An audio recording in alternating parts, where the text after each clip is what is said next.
Muy bien, vamos a hablar del futuro y si usted no sabía, en el Perú existe un centro de planificación, se denomina CEPLAN. Y este centro, esta institución tiene como meta ayudar a que la gestión pública esté orientada a objetivos trascendentes, pero ayudarnos también como país a saber por dónde es que tenemos más oportunidades en un mundo altamente competitivo y en el que obviamente estamos muy globalizados. Y por eso hemos invitado a su presidente para que nos cuente en qué consiste este plan que tiene como horizonte el año 2050. Uno dice, qué lejos, pero no necesariamente, el tiempo pasa y a veces es bueno ir ajustando justamente las medidas de promoción y obviamente los objetivos. Así que le damos la bienvenida. Muchas gracias por estar con nosotros al señor Geoffany Peirano. Buenas noches, Maite, y gracias por la invitación. Sí, yo les estaba comentando ahora a quienes nos ven que existe este plan nacional al año 2050. Y la verdad que cuando uno habla de un plan, lo extraña en la opinión pública, en los líderes justamente de opinión, ya sean políticos o eventualmente también funcionarios públicos. ¿Por qué no es tan popular o no se conoce tanto este plan? Porque a veces uno siente que estamos en la nebulosa, que no tenemos una ruta a dónde continuar o seguir. Como tú bien has dicho, existen múltiples programas públicos de tipo estatal, regional, en un marco de la descentralización. Pero el sistema de planeamiento es uno de los 11 sistemas administrativos. También tenemos sistema de inversión pública, presupuesto, abastecimiento, tesorería, contabilidad y N. Pero el sistema de planeamiento, precisamente al ser uno de los 11, busca generar un consenso de objetivos estratégicos y objetivos operativos, lo que se diría el largo plazo y el corto plazo. El Plan 2050 ha sucedido en el tiempo a lo que fue, y seguro que tú bien conocías, el Plan Bicentenario, que fue elaborado entre el 2011 aprobado y que feneció el 31 de diciembre del 2021. Y nosotros no podíamos quedar sin un plan. Las grandes empresas, públicas y privadas, siempre desarrollan el planeamiento en busca de reducir la incertidumbre y el riesgo de sus actividades. Claro, y justamente, ¿no? La idea de estos planes es reducir la incertidumbre, pero sucede, señor Peirano, que en el Perú lo que más existe es incertidumbre. ¿Qué pasa o en dónde estamos fallando que no cumplimos con estos esfuerzos tan relevantes que el CEPLAN realiza a través de mesas de trabajo, con expertos, en fin, internacional? No cumplimos los planes, o sea, tanto será que ni siquiera sabíamos que existía un plan de este tipo. Lo cierto es que este plan ha sido aprobado en el Consejo de Ministros el lunes pasado y la directriz ha sido simple, socializarlo, porque estamos creando la cultura del planeamiento y hay que recordar, el CEPLAN es la vuelta por la cultura del planeamiento desde el año 2008. Poco a poco se está generando justamente esta cultura. Tuvimos el Plan Bicentenario que mencionaba hace un momento, tenemos los planes estratégicos sectoriales multianuales, ¿no es cierto? Los PEIS y POI, que es una instrumentalización justamente para hacer un correctivo de implementación de las políticas públicas con indicadores, ya no con semántica ni con verbos en infinitivo que son desarrollar, promover, con indicadores en salud, educación. Y eso es un proceso de maduración. Como mencionaba, el día lunes fue aprobado el 100% del plan, con todos sus indicadores. Y ahora estamos en un proceso de socialización. El año pasado, en noviembre, tuvimos el primer congreso de planeamiento, prospectiva y seguimiento y evaluación. Invitamos a todos los niveles de gobierno y premiamos a los mejores equipos de planeamiento del sector nacional, regional, provincial y distrital. Pero como estamos en un gobierno democrático y en el marco de una descentralización, el 31 de diciembre, muchas de esas autoridades premiadas terminaron en funciones y estamos en un proceso de capacitación constante, en el marco de lo que se conoce como mejora continua. Pues este año nosotros soñamos que este Congreso sea nuestro gran CADE ejecutivo público para todos los funcionarios. ¿Y sabes qué, Maite? Tuvimos 23.000 inscritos, un récord histórico en el Perú. 40 invitados nacionales e internacionales, el número 1 de Finlandia en prospectiva, el número 1 de Estados Unidos, de Costa Rica, de Colombia. En Colombia, que tiene el mejor centro de planeamiento de toda la región latinoamericana, porque tiene rango supraministerial, lo que implica que puede modernizar, implementar los modos de inversión y los programas para el cierre de las brechas. Sí, y no es poca cosa de lo que estamos hablando, ¿no? Porque como decíamos, la incertidumbre es lo que seguramente la mayoría de peruanos siente que es el pan de cada día, ¿no? El tema económico, Por ejemplo, no hemos podido prever que el tema agro va a tener un golpe muy fuerte si el señor Velarde, el presidente del BCR, no lo menciona. Después de 26 años, el peor año va a ser este, justamente. Entonces, ¿dónde están estos esfuerzos que usted nos menciona se están realizando lentamente? ¿Hay forma de que la ciudadanía tome contacto con estos documentos? Por ejemplo, cuando usted dice que lo va a socializar, ¿en qué consiste la socialización? Primero, estamos haciendo una campaña de socialización en todos los poderes del Estado. Hemos estado en la Comisión de Presupuesto, socializándolo justamente, porque si tenemos un planeamiento, generamos lo que se denomina la interoperatividad con el sistema de presupuesto. Si no hay plan, ¿cómo planificar el presupuesto? Claro. Y como tú bien dices, es un imponderable el que se tenga ahora un niño global, ¿no es cierto? No es que tengamos niños todos los años y no podemos gastar el presupuesto de educación y salud pensando que va a venir un niño. Sí podemos trabajar con ciencias computacionales y conductuales sobre imponderables y tratar de ver si hay una emergencia. Por Pero ejemplo, ¿y el cierto, CEPLAN en ese caso no ha podido prever o no puede hacerse un esfuerzo, ya que sabemos que el fenómeno del niño es cíclico, Sí. y hacer pues los esfuerzos justamente para poder tenerlo en el radar? Correcto, sí tenemos informes divulgativos científicos que compartimos en el marco de una descentralización a todos los niveles de gobierno central, regional y local. También hemos hecho discusiones de foros de agua y foros de agricultura de hambre cero, porque se trabaja en eso. Pero como tú bien dices, el Plan 2050 lo que trata de hacer es un alineamiento de todos los niveles de gobierno en un marco descentralizado. Y como parte de eso, da las directrices para hacer programas presupuestales sobre lo que es lo más sensible. El bolsón de pobreza que se va a generar por la sequía y por el tema del niño va a ser justamente esa agricultura familiar. Con estos planes podemos hacer cirugía sobre programas presupuestales que estén focalizados con el enfoque territorial, ya no con un enfoque simétrico. Hay que dar, según la georreferenciación de la afectación, que es el norte del país principalmente, una asignación potente. Como tú lo acabas de mencionar, en el tema de inseguridad ciudadana se están haciendo esfuerzos por fortalecer programas presupuestales allí donde están los focos. Esto es ciencia computacional, pero georreferenciación. No, además hoy día, la verdad que con toda la tecnología que tenemos a la mano, tendríamos que tener la capacidad de prever y no solamente eso, adelantarnos.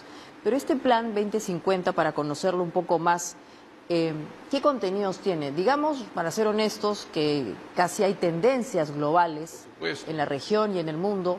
El tema de, por ejemplo, la inteligencia artificial es ya hoy día un tema importante, o sea, eso golpea el trabajo, la educación, pero también están los temas, por ejemplo, de un Estado más transparente y eficiente, que en el Perú todavía no tenemos.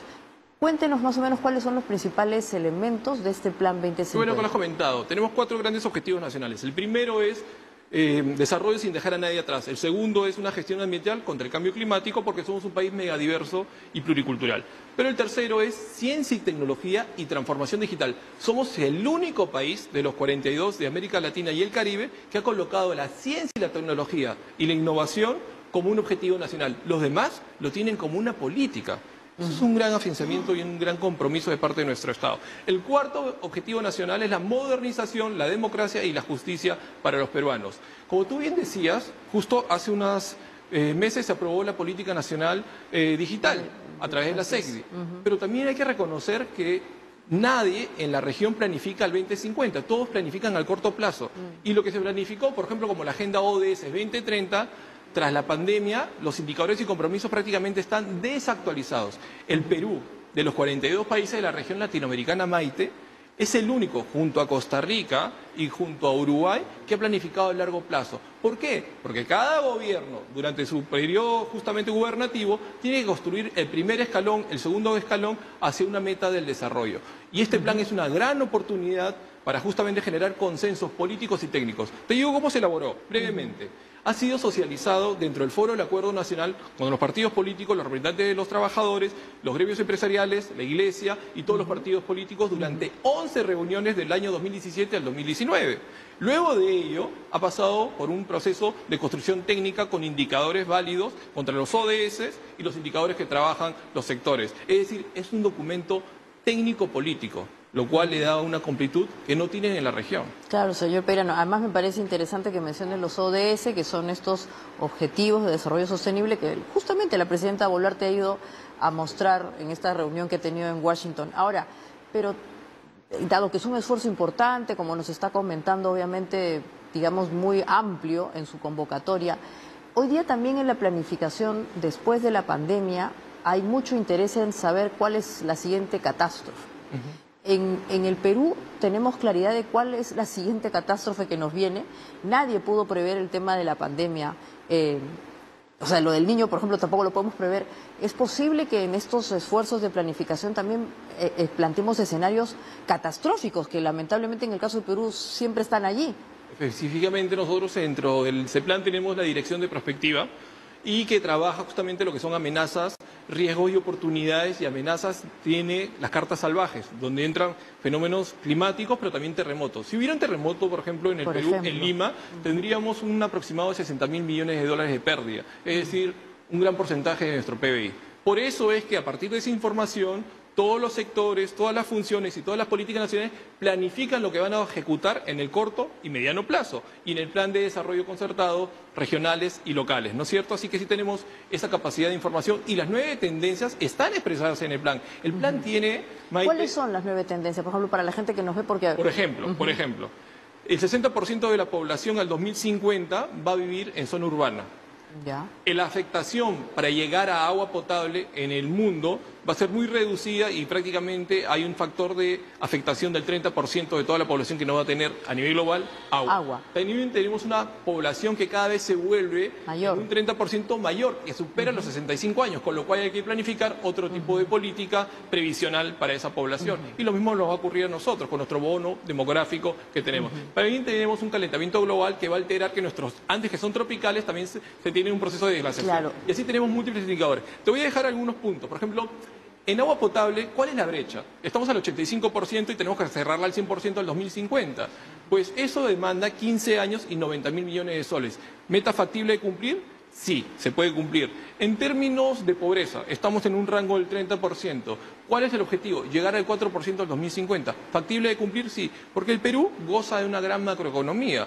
Somos los menos endeudados de la región latinoamericana y además tenemos amplias reservas internacionales sobre nuestro PBI, lo cual puede generar políticas contracíclicas. Mucho se habla, por ejemplo, ¿por qué no tenemos un motor de desarrollo que le dé valor agregado a nuestras materias primas? Pues bien, el ejemplo del CIMA Callao, que está construyendo sus buques multipropósitos, sus fragatas, está generando acero naval con Aceros Arequipa, con la Sociedad Nacional de Industria, y está generando una cadena de valor, donde el CIMA Callao no solamente opera la construcción de estas fragatas, sino que todas las MIPIMES metalmecánicas de San Juan del Lurigancho son parte de la cadena de eslabón y de desarrollo. Esa es un poco la idea. Ahora, en esa planificación al 2050, por ejemplo, se ha tocado temas que ahora es el tema caliente, como las empresas públicas. El caso de Petroperú, por ejemplo, imagínense.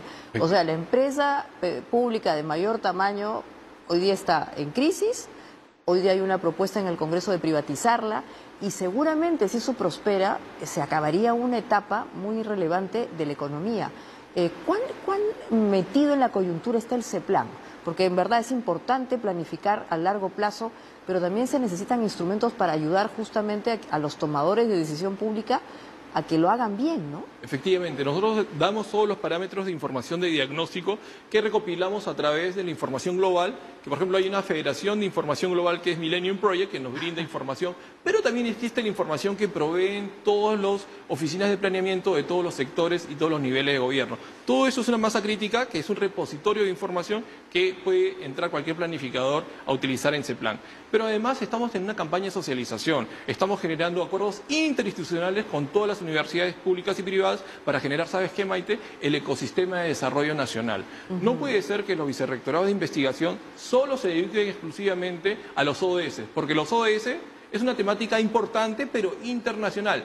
Cada país, a nivel global de la biosfera, tiene sus propias problemáticas. Entonces estamos socializando estos 4 objetivos nacionales para cerrar las brechas, como por ejemplo la emisión de gases de efecto invernadero a nivel 0, la deforestación. El segundo gran motor del desarrollo peruano a partir de la minería puede ser la forestación y reforestación. Nosotros, por ejemplo, tenemos 10 millones de hectáreas y 14 especies maderables. Chile tiene 3 millones de hectáreas y 3 especies maderables. esa es su segunda fuente de ingresos después del cobre. Y nuestro mar, Maite, nuestro mar, que es el más rico del mundo, por la dorsal de Nazca, por la confluencia de las corrientes, con todas las reservas ictiológicas probadas, también puede ser un motor de nanotecnología, biología, que ponga en valor la competitividad del Perú. No, en verdad, el CEPLAN es un instituto, una institución muy relevante en los países, además sigue la tendencia de los países modernos, obviamente, que como bien indicaba el señor Peirano, planifican, pero tal vez es importante tener estos espacios para conocerlo más y sobre todo para que quienes tomen decisiones sepan pues que ahí hay información valiosa, porque, como digo, hablar de planificación en un país en donde uno siente que siempre está en la incertidumbre puede parecer medio contradictorio, ¿no es cierto? Pero, por ejemplo, el Perú tiene 1022 productos que pueden ser competitivos a nivel global. Nosotros no podemos dedicarnos a hacer ahorita vehículos eléctricos porque ya nos llevó una delantera de 50 años de repente lo que son las ensambladoras y fábricas de Europa y de Asia. Hoy por hoy nuestras calles están llenas de vehículos asiáticos, ¿correcto? Entonces nosotros tenemos un nicho que puede ser la metalmecánica para la agroindustria y también la minería, pero también nuestros productos de agricultura y agroexportación y la capacidad pecuaria que tiene nuestra megadiversidad. Recuerda, Maite, que nosotros somos el cuarto país más megadiverso del planeta. Entonces, hay que tener una conclusión y un diagnóstico positivo. Macroeconomía, buena. Y megadiversidad. ¿Qué le falta al Perú? Un plan de desarrollo. Y ahora lo tenemos. Un plan que, como tiene capacidad técnica, indicadores y objetivos, es un brillante elemento para los grandes consensos políticos. Lo que nos falta a los peruanos es ponernos en desarrollo. Y el Perú siempre fue desarrollado porque somos una civilización milenaria. Y como vestigio, tú bien conoces a nuestra doctora Ruth Shadi, que descubrió lo de Caral, y es una de las 6 cunas de civilización. Tal cual. Bueno, en verdad, como bien dicen los que queremos mucho al Perú, el Perú tiene todo, pero lamentablemente no llegamos a dar en el bull. Y puede ser que parte del tema sea que no hay un consenso sobre justamente estos documentos que hoy día tendríamos que conocerlos más. Y ojalá que también sean aceptados, ¿no? Y se pueden lograr de alguna manera también en su ejecución.